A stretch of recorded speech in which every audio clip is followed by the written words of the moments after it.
What's up, Renegade Nation? Before we begin the video, I'd like to give a big shout out to our most recent Patreon supporters: Christopher Bulk, Sean Silence, Funny Music Man, Connor Nipper, TMA is Nice, Kevin Hotz, Lewis Todd, Kelsey Decker, Baron Paradox, Lee Run Nan, Hannibal Lecter, West 00, James Butterworth, Baz, Mysterious Mage, Daniel Hudson, Brandon Chapman, Brian Nowatchik, Dark LPs, Anthony, Bailey Quinnell, Jasmine36, Lucas Bornschuer, Kevin Mraz, Jocelyn, Brennan Goff, DJ Jams, Meryl Streep's Oscars, Jarvis Folks, Ann Van Leeuwen, AZ1598525, Matthew Perman, Samuel Ward, Osmosis, and Jeffrey Maple. Thank you all very much for your support, and if you want to support us on Patreon, feel free to click the link down below to find out more. We'll see you there.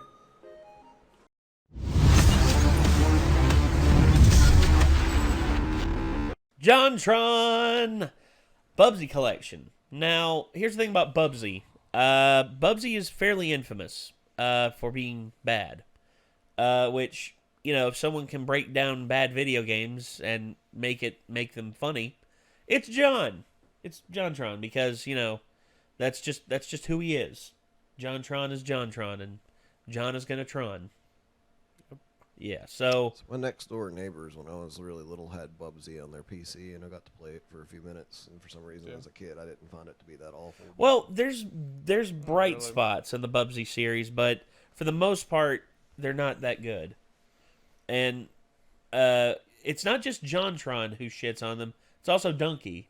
Donkey shits on them fairly fairly often. Like he's just like, and you know what? There's one game out there I think everyone's clamoring for that they haven't released yet that they really should.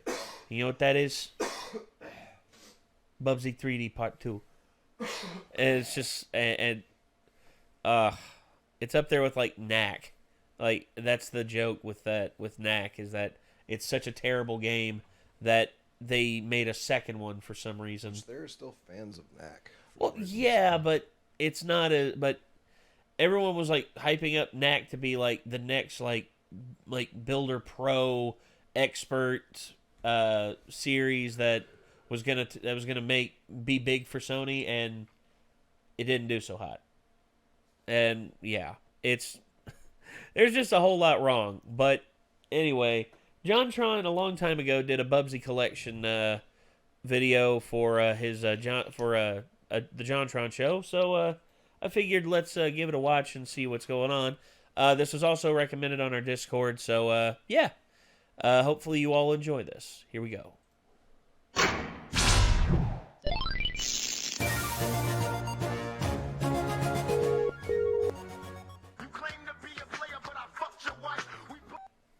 Hello? John, where are you? I'm putting this episode off. You need to stack up and come review this game. But I'm not hiding, though. Is Jock gonna have to choke a bitch? I think he bought it, Rockington. Oh.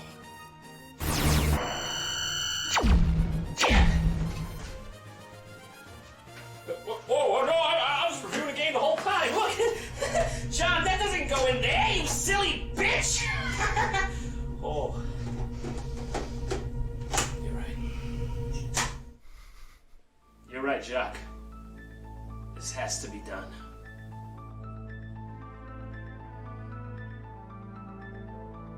Bubsy. Bubsy was a Bobcat tune, I guess. The video game company Acoleyte tried to push as their mascot of sorts. You know, someone to rival the likes of Mario and Sonic. You did a good job here, guys. It's a cat, and you put him in a shirt, bam, it's Bubsy. I quit! Bubsy.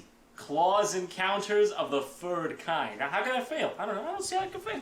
Oh, jeez, I just don't really want to do this, but, yeah, you know, it's contracts and the sort.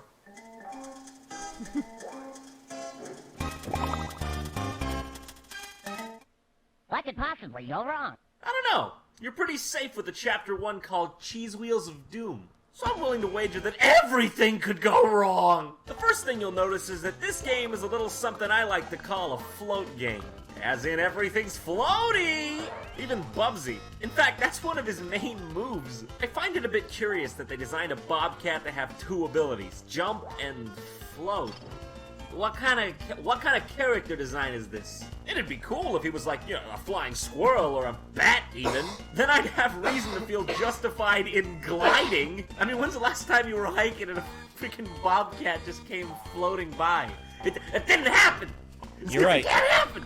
I know some of you might call that nitpicking, but look how stupid it looks. It's a pantsless cat with a white exclamation t-shirt fucking floating around like Mary Poppins in a hurricane. The background is really disorienting, just watch. When you jump up high, it just sort of stays put and all the platforms around you completely vanish, and it gives you a pretty poor idea of where you reside spatially. Also, every single button jumps. That's a pretty good allocation of your buttons. Oh, is that a save point? Let's go check it out. Am I stupid? I really thought that was a save point. Like, seriously, doesn't that look like a midway save point to you? Yeah. Oh, whatever, you're right. I forgot. Gumball machines are the cause of 200,000 deaths a year. It's serious. Everything is just really shoddy. The hit detection is weird, the jumps are hard to make, and what? What killed me here? I mean, as you can see, there is a giant space in between me and Steve Martin Jr. here. What? It feels like they wanted to make something like Sonic the Hedgehog here, but the levels are built like it's Mario. He's got some sort of ice momentum going on here. If you start running, he'll build up ridiculous speed, but since you die in one hit, your adventure's bound to end in seconds. It's like they didn't want you to have fun with this game. They wanted you to feel like a 4-year-old who just ran out into an ice rink wearing a frictionless feet. Oh, what's going on here, Bubsy? You feeling alright? I melted? Was that falling damage? They put falling damage in their motherfucking 2D platform game? It's obvious we need to take these alternative paths that spice up the gameplay a bit. So let's see where this one takes us.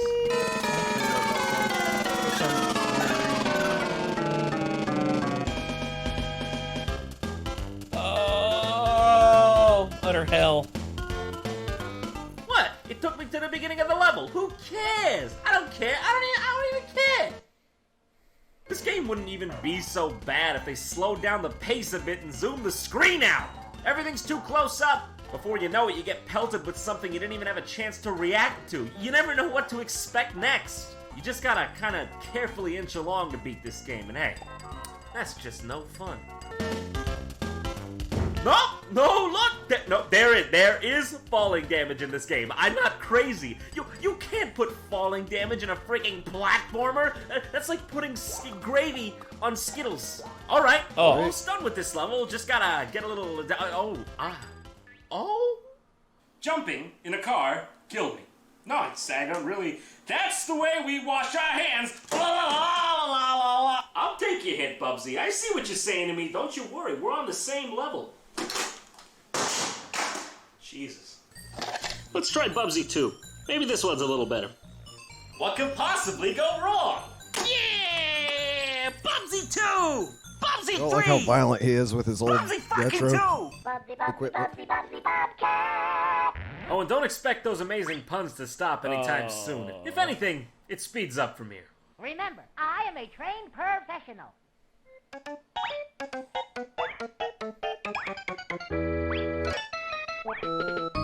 Now, I'm not exactly sure what's happening here on the intro screen, but I do know Bubsy turns around and is like, what the fuck is this shit? I like it. Apparently, though, he likes it.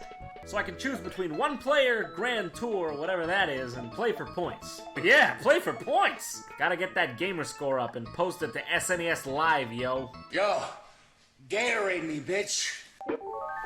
Was the ending of Bubsy 1 that fantastical? Did some plot development end up causing the Bubsy universe to become a 1984-esque dystopian future?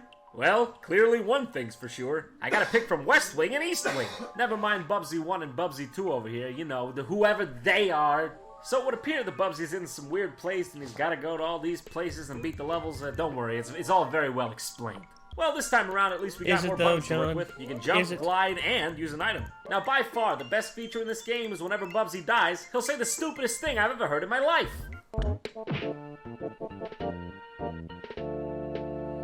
I'll be back. I'm nuts. Oh. Keep it up, just keep it up! He'll make some quote from a famous movie or something. Although dissimilar to the likes of Duke Nukem, when Bubsy makes these references, it's not endearing. It's just annoying. Is the writer's strike over yet? Apparently not, Bubsy. Apparently not. Wow, they should have called this game Drugsy. I mean, wow. Looks like it's on drugs. What's going on in this picture? It's like some Salvador Dali shit. You got I don't pig know. statues and bouncing pigs and pig lady. What is this? What is Pig World? Oh, okay. It's Hamelot. It's Hamelot. Jesus. Good one, Bubsy. Hey, wanna be a cast member on Saturday Night Live? I know you'll make the most of it! I'm leaving you, Bubsy! It's just like they drew up about 200 assets and dumped them all into this world with no cohesiveness whatsoever. I mean, I guess it seems like they're really trying here, but my god, it's a clusterfuck to the eyes. I can't play this. It's like a fever dream. Why is he doing that? Why is he doing that for? What is the reason for this? It's hard to explain, but you don't get the same kind of environmental feedback like you would in Donkey Kong. Bubsy doesn't have much weight or feel like he's really there, so it's hard to play and control. You'd have to be really young to get any enjoyment out of this. I mean, Bubsy 2 is marginally better than Bubsy 1, but it's honestly only because of the better art design. Okay, this whole situation's starting to make me vomit my mouth a bit, so let's graduate to our final stop on this journey. You don't want this. You think you want this Super now, retro but music. trust me, you don't want this. Bubsy 3D for the PlayStation 1. Apparently, it's winner of the Gold X Award. One of the sleeper hits of '96. Yeah, a quote from the guy who made Bubsy 3D. Run, jump, swim, and fly anywhere. Get your paws on a mess of atoms for extra lives? Okay, hold the phone. Having one-ups in your game is not a selling point, let alone a bullet on the back of the box. I mean, No. you can just tell they were really stretching to say even one good thing about this game. Play cat and mouse in a unique two-player mode. Yeah, okay. But hey, this game's from the good old days where the game manual is actually the cover of the jewel case. And by good old days, I mean good lord is it hard to get this thing out. It's got these two little bumps here that keep it from slipping out and 4 pins holding it in place. There's really no easy way to get it out. Not like you're gonna need instructions on how to play Bubsy 3D. An instruction manual on better game selection might be more useful to you at this point. True. I don't want to do this. I'm just letting you know that this is a bad idea. What could I bet this possibly got go claimed all the wrong? help on Nintendo for all the Metroid music he's using in it. Yeah. Whoa, hey, whoa now.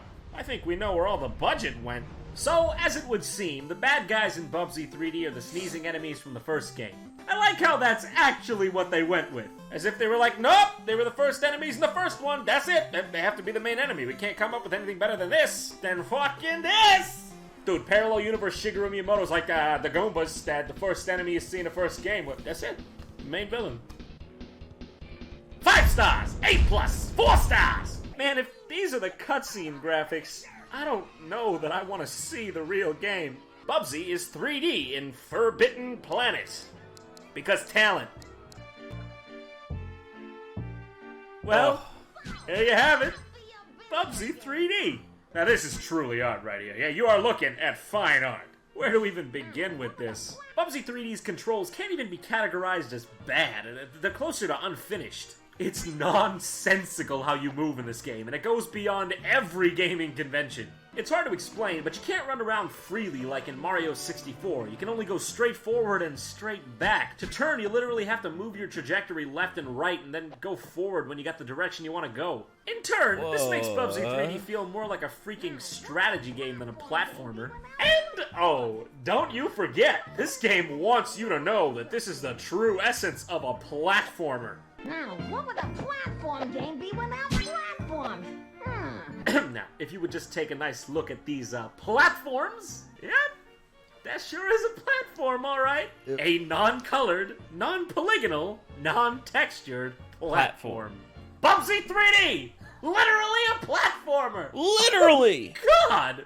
Oh, God! Who looked at this and thought it was okay? This is what the alpha version .001 of a game should look like, not the finished product. Now, it is true that Mario 64 revolutionized 3D platformers and changed the way we expect them to function, but Mario 64 came out on June 23rd, 1996, whereas this game came out October 31st, 1996. That's about 3 months later. And if you're blaming the PlayStation 1's 32-bit limitations, just take a look at Crash Bandicoot, still before Bubsy 3D on August 31st, 1996. So let's talk about jumping. When you jump, and this is every time you jump, for some reason the camera pans down at the ground. I suppose to help you see where you're gonna land, but after a while it just kinda gets nauseating and obstructs your view. There were just so many poor design choices here that it's impossible to count them all off the top of my head. And oh, don't lose any sleep. Bubsy still says things. Oh, does he ever still say things. Oh, look! An arrow! Aren't these game designers wonderful? Now, how truly ironic. A game designer's job, in most cases, is to create a living world that ceases to be fake in the mind of the player. I mean, think about it. Even if the game constantly breaks the fourth wall like in Duke Nukem or Monkey Island, the world is still believable. Your suspension of belief kicks in, and your mind allows you to meld with the game environment as if you were actually there. When a game like Bubsy 3D makes self-referential humor, it just seems foolish. Having the designers of this game refer to themselves as designers, something just feels wrong about it. Game theory time! The more you know. I mean, look at the walls and the ground. It's about as basic as you can get for polygonal gaming. Bubsy himself is the best looking model in the game, and even he has only like 5 frames per animation. I suppose what your goal in this game is to find the 32 missing pieces of your escape rocket or something. There's 16 levels in this game, so I suppose that would be 2 rocket pieces per level. The game actually comes with a little map of the first 3 levels. Ha! From way up here it looks like Sonic 3D Blast. Almost makes you feel a little bad. Someone put their heart and soul into this game, and maybe it was really the best they could do. I mean, they even named different areas and gave the levels clever little names like Claws for Alarm and Claustrophobic and Catatonic Catastrophe. Did I just say I felt bad? Let me rephrase that. I feel bad for me. You think I'm skimping you here or something? No, this is all there is to show. There's nothing more. You just walk around this place and grab atoms. That's it. And it's hard to even grab them. The hit detection is so precise. I mean, if you can't even get the coins in your game right, I mean, you want it to be gratifying. You want it to be like, yeah, coin! You don't want it to be like, hi, yes, oh, excuse me, sorry, I just, trying to grab that coin. Jeff Goldblum. Wait, what? Turns out if you leave your controller idle for too long, Bubsy starts messing around with your TV settings. No, look, seriously, look. That's it, that's the best thing. That's the best thing in the whole game. He's fucking with my TV. Good. I think you know. Admit it or not, you just have to know that you failed at making your game when the player has a hard time walking from point A to point B. Now, no distractions, no obstacles, just walking in a straight line. Watch the fuck out, citizens of Bubsy Land. Captain Bubsy's drunk as shit again and heavily armed with puns. You know, Jacques, we didn't have to do all that, play all those games. You know, Rockington agrees with me, okay? You can be a bit of a type A personality sometimes, and I don't care. I'm gonna say it. I'm gonna speak the truth. I didn't mean it! 'Cause you had a bad day, you take everyone down, you sing a sad song just to turn it around. Had a bad day! Want to get the latest info and updates on JonTron videos and events? Well, go on over to facebook.com/JonTron Show and click like. I'll be waiting for you. Wow, look at that old If you enjoy format watching for these Facebook. videos, share them with your friends. Hey, don't be the Bogart. Humphrey Bogart, that is. That kind. Also, if you're looking for some more JonTron content, there's 2 videos right there that you can click on, and the YouTube they programmed, they take you to them. That was the 3DS version of Star Fox, wasn't it? I think so. Okay. Maybe. It's the best looking up-to-date version they got of Star Fox 64. Yes. Yeah, I think I was just too young of a kid when I played that game to realize how bad it was. Yeah, I don't. So I played one of much the side relationship scrollers. with that game at all, so. It's At least they didn't look as bad as the 3D one. the 3D one was awful. That looked rough. Part of me wants to actually know a try to lot of play games through over that there. for a live stream just to Just torture to torture myself. yourself? Oh, Yeah, I God. thought about that too. See, Just, Mega I got Man some X did weirdly, the like, same shit. Mega Man X was masochistic. like perfected into its craft, and then they started making some weird changes with 5 and 6, but it was still good. And then when it went to the 3D, it was just 7. like, Everyone. oh my that's gosh, X7 was the worst. That's when a lot of people said the I X forced series myself. died. I forced myself to beat it, so I can say I beat every Mega Man X game. Worst decision I ever made in my life. It took me like a week because the game is broken, just completely broken. Yeah. You know some 3D games that are universally accepted to be awful that I would still fucking play through for a stream, though? Just because they were part of my childhood, and I thought they were fucking awesome. And I still kind of think that they're better than people give them credit for. Okay. Castlevania. Castlevania? No, Oh, Castlevania on 64. N64 was actually pretty good. You just got to. A lot of people fucking hate that game. Well, of course they do, because it was a big style change. Yeah. Well, I mean, I think it was actually it was after Mario 64 as well. So I mean, for 3D platforming and stuff, it was kind of a step back as well from It was. Mario 64. Yeah, but, yeah. I mean, honestly though, some of the enemy designs and like the environments in it, like the level design in it was kind of badass. It was just if the controls were better for the 3D jumping and stuff. Well, or- don't but tell. it was still really cool. Don't tell anyone that I told you this, but I say that jokingly, of course. Everyone out there knows that this is available. There's actually a mod that you can get for N64 games where you can actually play them on the computer with a mouse and keyboard, and it's Don't actually a know lot. if that would make Castlevania any better or not. Because the main problem was the axis control.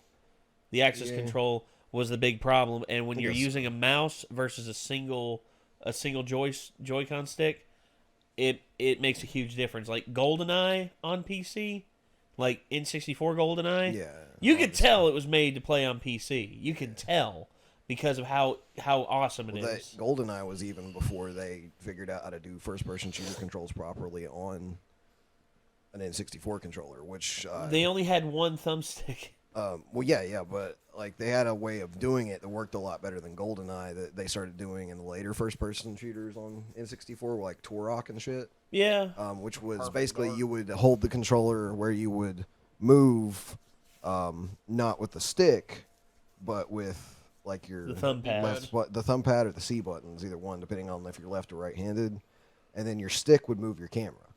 Yeah. And so you could actually look around with your stick. It was still clunky as hell because that stick was not accurate. No. There was no accuracy to the N64 stick If whatsoever. it wasn't for the lock-on technique on Star Fox 64, that game was hell to try to get precise shots. Yeah.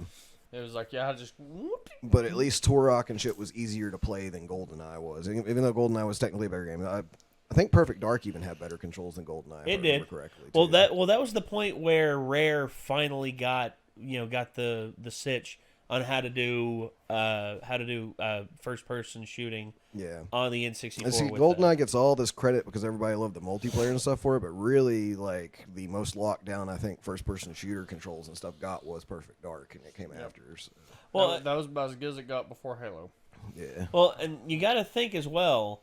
The thing with Perfect Dark is that was the last one of the last big action Time games Splitters on PlayStation 2 was out before Halo and had actually improved a lot on first person shooters with the controller since then. It's just Time Splitters didn't have much in terms of its story or anything like that. Yeah, but it still had a really good Halo set got of first person everything. shooter controllers for a controller. And also Time Splitters, I still had a lot of good time with it. Oh yeah, me Time too. Splitters 2. Yeah. Still a very good game. I wouldn't mind playing if they kept making more of them, but I think nowadays it's kind of too late. They would have to hard genre's been taken reboot the over. franchise, I think, at this point to get people They interested would, again. especially after what they did with Time Splitters 3 Future Perfect. They ended the franchise with that right there. So if they wanted to restart it, they would have to do a reboot. But I'd love to see Cortez come back because I loved him. He was an awesome character.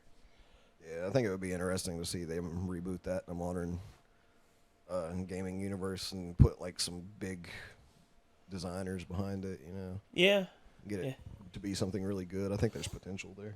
I think if id wanted to buy it out, I think id. I mean, I'm still sitting here being like, please reboot Perfect Dark and do it right this time too. Well, apparently now that Rare is free to do is they have a free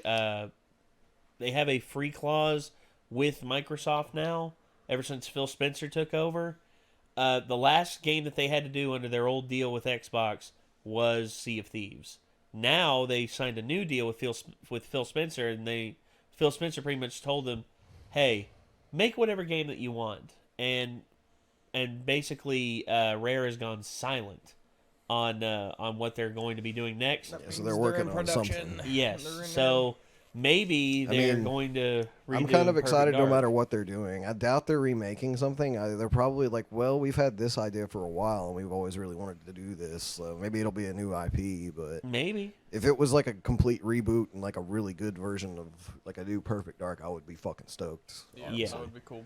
But I mean, considering it's Rare, I don't know what kind of licensing they still have on other old stuff, but they maintained a lot. There's always the possibility they could be doing like any of their good IPs that have fallen to the wayside. And the only ones that it could be a new Banjo Kazooie, or it could be a new Donkey Kong. They still do have Donkey Kong that belongs to Nintendo. That's the what I rights thought. reverted back to Nintendo. They had the rights for a little Banjo while. Kazooie, I think. Who did the last? Who did the last Donkey Kong games? Oh, that was damn, the same team that did Metroid Prime. Yeah. Retro Studios. There you go. No, I love what they're doing with the Donkey Kong games. Yeah. I still need to play I can't those. wait till the next one if they come out with Dude, another when one. you finish your Mega Man X or Z or whatever you were playing, ZX streams, I need to like, finish that. It shouldn't be but one more if you stream. want to play a stream of like us co-oping through the Donkey Kong games, that's how I got to play them. They're really fun. You will be cussing up and fucking down. I like shit like that. I do too. But the boss battles are ridiculous. But in terms of Banjo-Kazooie, Conker, and all that, that was created by Rare and was licensed to Nintendo. And Rare, everything that Rare created reverted back to them. And I'm hoping eventually they do another Conker game or they do another Banjo-Kazooie game fully. Because when I saw what Banjo and Kazooie looked like on Smash Bros, I was given hope because holy crap, they looked awesome. And to me, that just makes everything like so perfect. Like you completely cast out nuts and bolts, and you do a proper Banjo and Kazooie 3, a proper one, and then everything's good after that. But again, I don't know what Rare's doing. Rare, they may very well be doing something else, a new IP, which if they do good with it, hopefully it'll be all right. Hopefully, because they've been stuck in mediocrity ever since they signed the first deal with Microsoft, and it pissed everybody off. Because it's like, oh, you can only make Kinect games. Oh, you have to do a massive multiplayer online pirate game for us. And don't get me wrong, Sea of Thieves now is good, but when it first came out, it was terrible. It was a horrible, horrible mess of a game. But well, hopefully they don't leave their steaks on the grill for too long. Maybe maybe they'll they do can good. Keep it rare. Ha ha ha ha. Here's the hoping, ladies and gentlemen. So, again, thank you all very much for tuning into this. This was JonTron, the Bubsy Collection. Yeah, we need to play something else. I need to play something else. I need to go upstairs and play a game that I enjoy. Let's go shoot some people. Yeah, y'all go play Siege. I have to edit Avatar. So. Oh, that's right. Yeah, and then after that, me time no to games warm for up me and get for used like to 2 it. hours. yeah. So, all right, everyone, that's gonna do it. So until next time, I'm Nate. I'm Jacob. I'm Nick. We'll see you in the next one. Peace out.